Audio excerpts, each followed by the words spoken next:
faut comprendre qu'en réalité, il y a une hiérarchie au niveau des signes.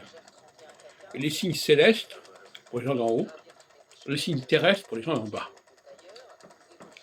Pour les gens qui sont là pour diriger le monde, et les signes célestes. Il faut regarder vers le ciel, vers les planètes, vers Saturne notamment.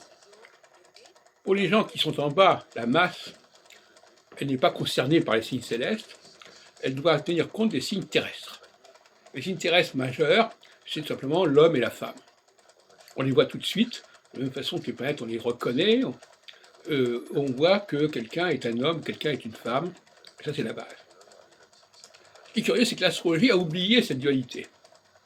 L'astrologie, au lieu d'accepter cette dualité entre les signes terrestres, qui sont liés aux apparences physiques, et les signes célestes, qui sont liés aux apparences cosmiques, si on peut dire, eh bien, on a voulu, les gens d'en bas ont voulu être à la même enseigne que les gens d'en haut. C'est connu ce phénomène.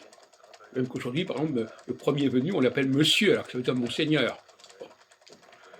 Et qu'on dit vous à n'importe qui, alors que normalement, bon, on devrait dire tu, quand c'est quelqu'un d'inférieur. Donc l'astrologie a évacué ça, ça a été sa grande erreur majeure, parce qu'elle a été amenée à produire et à présenter une astrologie individuelle. C'est-à-dire une astrologie individuelle, ça veut dire littéralement pour tout le monde. Ça veut dire. Il ne faut pas se leurrer dans les mots, ça veut dire pour tout le monde. Et ça, c'est une forme de démocratisation de l'astrologie qui est tout à fait regrettable et qui ne fait pas sens. Donc moi, j'ai proposé, dès 1976, une astrologie sensorielle, qui n'était pas encore tout à fait ça, où je disais que les gens devaient être définis d'après leur rapport sensoriel, en dehors du thème natal.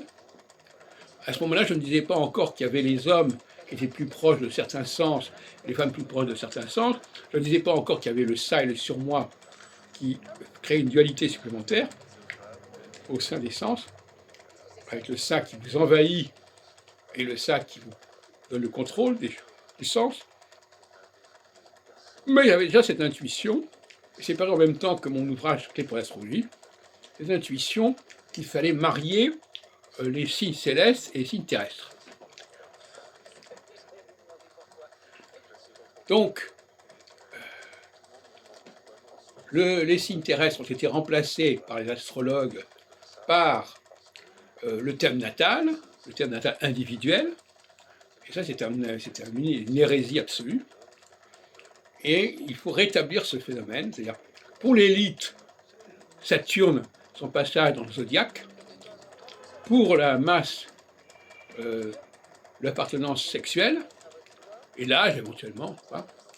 Et puis, dans le cas de l'astrologie de Gauquelin, eh bien l'astrologie de Gauquelin, elle est aussi une astrologie élitique qui doit se combiner, qui doit être complétée par l'astrologie sexuelle.